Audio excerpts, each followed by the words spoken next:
If you haven't heard about Anchor, it's the easiest way to make a podcast. Let me explain. For one, it's free. Two, there are a bunch of creation tools that allow you to record and edit your podcast right from your phone or computer. Not only that, Anchor will distribute your podcast for you, so it can be heard on Spotify, Apple Podcasts, and many more places. You can make money from your podcast with no minimum listenership. It's really everything you need to make a podcast in one place. Download the free Anchor app or go to anchor.fm to get started. How's it going, lovebirds? You're now tuned in to the podcast that brings you real relationship advice from real relationship experiences. I'm your host, Derick Brown Jr., and on today's episode of the Good Relationships podcast, first and foremost, I want to say I hope everybody is, staying safe, staying healthy, and, with everything going on in the nation, I really hope that we can all stick together and, work together to just get through this. So, apart from that, today's episode will be about keeping your relationship between you and your partner as much as possible. And what do I even mean by that? So, whenever you're in a relationship, you will always be able to seek counsel from anybody. And what I'm saying doesn't mean to not seek counsel from anyone. I'm basically saying that even when you're seeking counsel, always just take their words as advice, and then you be the person that makes the final decision on everything, So even if they're giving you advice where you really agreed with it, you definitely just want to make sure that you're just taking whatever they're saying into consideration, because at the end of the day, they may have experienced like a similar situation, but it's extremely different for multiple reasons. If you are the person that is in a relationship and you have a partner, that relationship is very different and special between you two, so no one from the outside will really understand or comprehend what kind of special things you two really have. What do I mean by that? Basically, if you are with another person, then you're going to be seeing things that other people don't see. You're going to be seeing quirks. You're going to be seeing the way they laugh, the way they smile, just the way they may touch you. It's just a little bit different. So no matter what, people's opinions are already a little bit lesser in face value because they don't have that emotional attachment to the person that you're seeking advice to. So if you're like seeking that counsel, you have to remember, like, this person, they don't have any kind of actual emotional attachment. And if they do, then I don't know, that's a little bit different.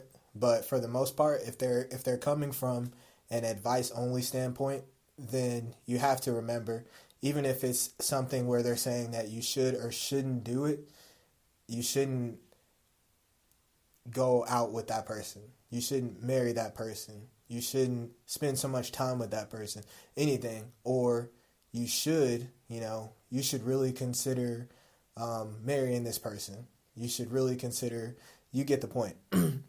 So you have to remember that they don't have that emotional attachment. So their advice, it can be completely sound and it can be completely good advice, but you really just want to take their advice and make the final decision, because you never really want to in the future blame anybody else. You never really want to say, well, I feel regret because so-and-so, or I could have had this person if it wasn't for so-and-so. You don't really want to get caught up in that dynamic by itself, So apart from that, if you're the kind of person that is faced with a really big relationship decision, if at the least, if you're going to seek counsel because it's just extremely tough for you to handle by yourself, seek multiple people. Like it's an important thing what you're doing. So seek multiple people before you make that final decision. And what am I saying? I'm basically saying that relationships in general are extremely important. They're probably the most important thing that we have, and there's not too many, situations that don't involve some kind of relationship with a person, a animal, a video game, anything. You have some kind of relationship with everything. So you really want to, practice making decisions that you can personally live with. You don't want to just take one person's advice, or you don't want to just always go into decisions by yourself, because you could be missing some things that you really do need to see. And this is why I say it's not the worst thing to seek counsel, because they may have a perspective that you don't even have yet, So if they may be the kind of person that has gone through 50 of those scenarios that you're going through right now, and this is your first time. So you have to be able to kind of spot and fill out these people, or, take your situation and really think, look at their life. Say to yourself, like, if they have everything that I have, they have that healthy marriage, they have that healthy 3-month relationship, they have that healthy 3-year relationship, really look and see how they are, look and see are they happy together. And if those are the relationships that you want to emulate, then those are the people you should definitely seek counsel from. If someone hasn't been in your scenario, it's 100% okay to seek counsel from them, but you also have to remember that they haven't had the personal experience where their emotions are involved in it. And what I'm saying by emotions involved, when your emotions are tied to a situation, then it makes you really become attached to a thing or individual, mainly a person in this sense of what I'm talking about. It's if you're with a person and you have some extremely emotional event, it could be a happy moment, a sad moment, a very fearful moment, you're going to remember those things. So you're going to, remember how you felt during certain times, using recall. So if you're dealing with another person who's going through a similar situation, then, they can most likely give you a very good perspective. But if you're dealing with someone who is, peering from a bird's eye view, they're viewing from the outside, and they just are noticing some things that you're not really noticing yourself, then that for sure is another person that you should definitely really consider, their perspective at the least. Some counsel maybe if you see that they're possibly in the opposite relationship situation as you and you haven't experienced that in a while. And what I mean by that is, say you're in a relationship and you're at a point in your life where you feel like you're, feeling like your body is trying to push you towards new things, or your mind, your whole lifestyle, like everything is pushing you towards a different direction. Things just don't seem like they're very clear, or you don't really feel like you're on your right life's path. Then, and you look at the counsel of that person who's on the opposite side of that, like maybe they're single and they're pursuing like different things. Maybe they're, focusing on self-love or things like that. I'm going to get some water.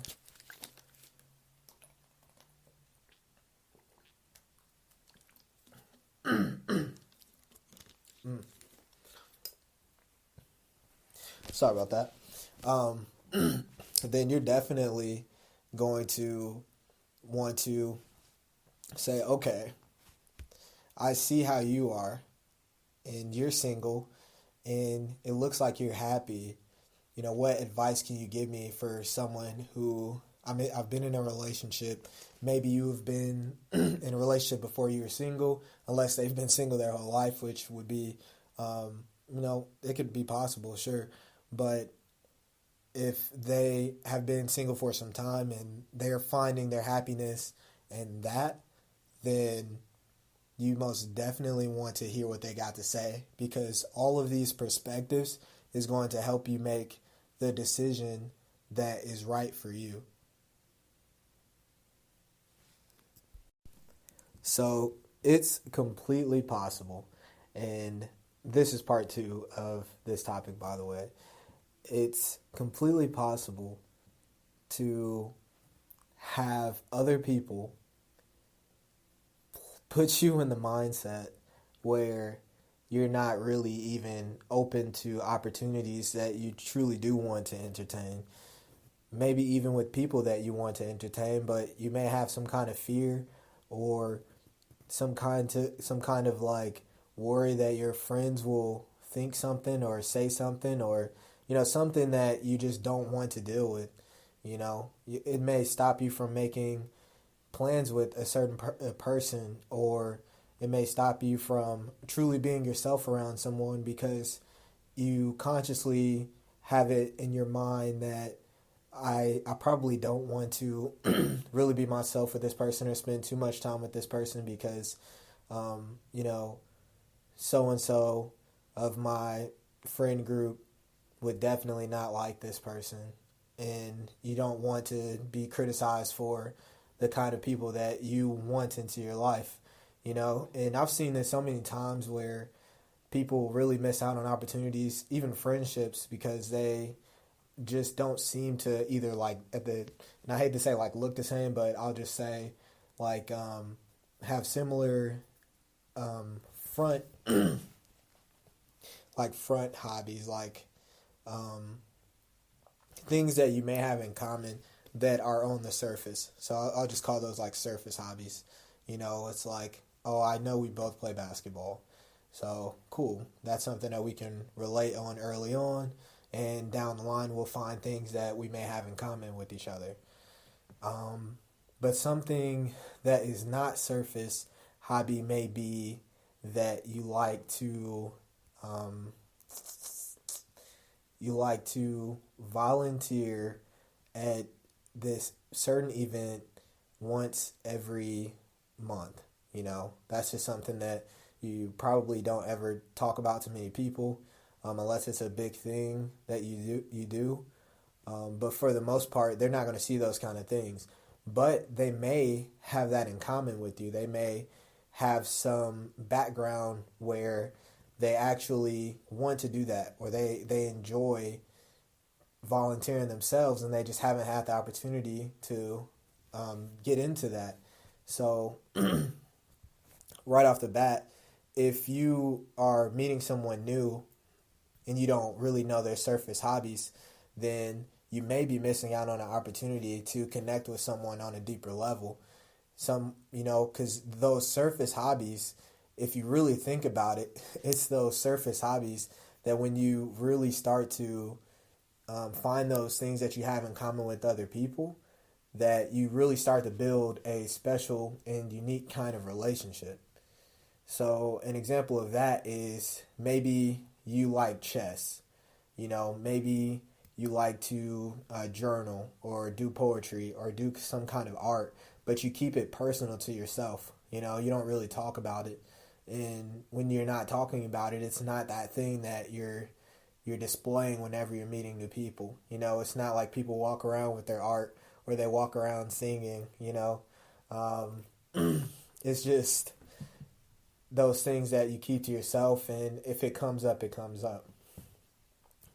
So my point is, when those things do come up, then it's the exact time to basically really deeply connect with people who have similar things in common.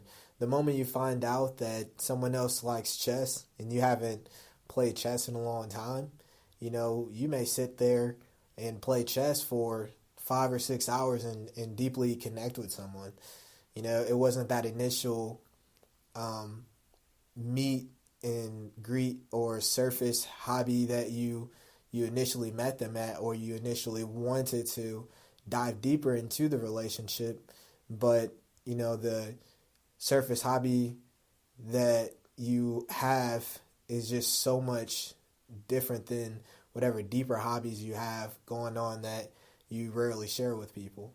So, and my point is, those deeper hobbies, those deeper connections, when you're in a relationship with someone, they can get extremely emotional once you get attached to someone. So these are the things that are like using the bathroom while they're in the bathroom. I don't know, maybe one person's showering, maybe one person's using the restroom, or even like being intimate to the point where you're sleeping with another person and how they sleep, or if they snore, like things like that. When you start to fuse those things, and then you realize, like, the more you get comfortable with a person, it can get extremely emotional. You can get extremely emotionally attached. So when you are able to become comfortable with someone, you're really touching the point of you're getting closer to being your true self with someone. And when you're able to do that, no matter what relationship you've been in, at that point in time, if you were able to connect with that person enough to feel comfortable, then you most definitely will have some kind of emotional attachment. You may not believe so. You may think that you're in multiple relationships and you're like, hey, I'm perfectly unemotionally attached. But if you were to restart that relationship with them, it wouldn't be like any kind of fresh thing. Even if you feel like you're able to completely move on, if you were to figuratively start that relationship with them again, then you wouldn't be starting from zero. So that being said, you do have some kind of emotional attachment. You have some kind of history. And I hope that made sense. So because you have that emotional attachment, whenever it comes to situations that involve, and not just like breakups, but pretty much anything that involves this person or thing in an outside relationship with a different person who's not as close and they don't have the emotional involvement, then that's what I'm saying you have to be extremely careful about. Because at this point you have like heartstrings that are connected to the other person, and you could potentially have someone on the outside playing these heartstrings for you. You could potentially have this person controlling you and even controlling your relationship and not even knowing it, because you're just kind of taking advice and you're just hoping the best because you just don't feel like you need to really consider what the other person is saying. And I'm not saying everyone is like that, but if you are the kind of person that struggles with making relationship decisions, or if you're just the kind of person that just likes to reach out and ask for advice, that's the kind of person I am. I like to just seek counsel as much as possible. I like to share whatever relationship situations are going on in my life, and if I hear different perspectives and I like one, then I may think about that one a lot more than the one that I didn't really resonate with. It doesn't mean I'll choose either or, and it doesn't mean that there's one perfect or exact way to do something, because there's so many different ways that a scenario can play out. Even when you think that your decision is so sound, you could be caught in a situation where the exact decision that you were making can be turned around. And this is like, for example, if you are experiencing some kind of tough relationship with your significant other, and you start an argument, and in the middle of the argument, you're thinking like, you know what, it doesn't matter what I say to this person, they're not going to leave me, you know? Like, that's just the thought. Like, it doesn't matter what I say or do. This person loves me so much that they won't leave me. And that could be like your forethought. And then on the back end, that person is like leaving out the door and you didn't even know it, but that's like the last time you have an actual relationship with that person. So you have to really remember, like, that could have came from just the multiple thoughts in your head of, I know that this situation will play out this way, so I'm not going to worry about this possibility or this possibility.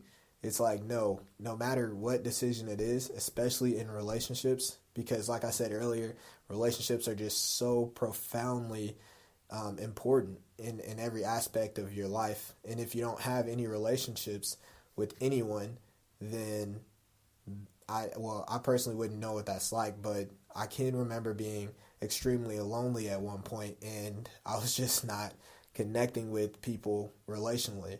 So, and a lot of opportunities open up as well with relationships in life, like infinite possibilities. But back to what I was saying.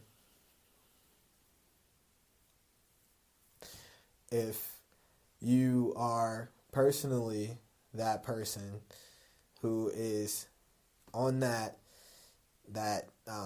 you have that forethought and you're thinking, okay, this possibility is gone, this possibility is gone, then I can just be this way.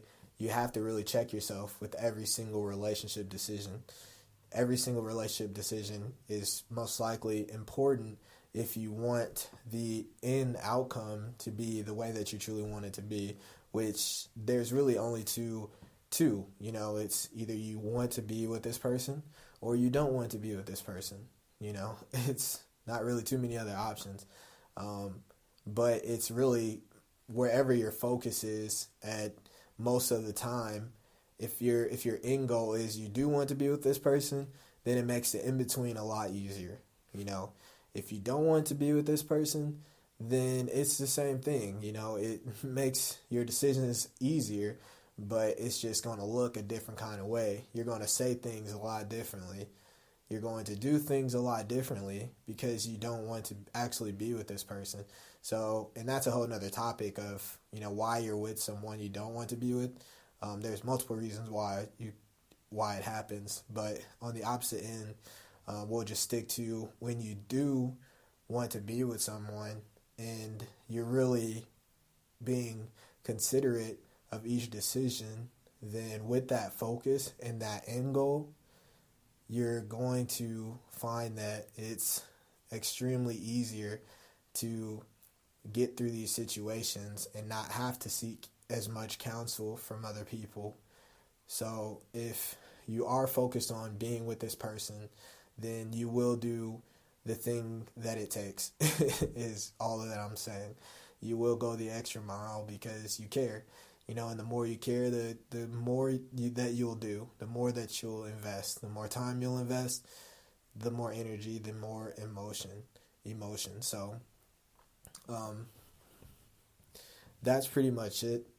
Be careful, be cautious, but at the same time, just be a good listener whenever you're seeking counsel from anyone. It's extremely valuable and important information, but you definitely want to take that information and just make it your own as much as possible, and truly just remember which goal you have. If you want to be with that person and you don't want to be with that person, you know, whichever one it is, you know, make sure you stick to that goal so that you don't get sidetracked, or if you do get sidetracked, then hey, maybe that's what's supposed to happen, but you just don't want to be caught up in a situation where you're just stuck. You know, you don't want to feel stuck because that's not good for anybody, you know. So that's really all I have for you today. Thank you as always for listening, lovebirds, and as always, stay blessed, not stressed.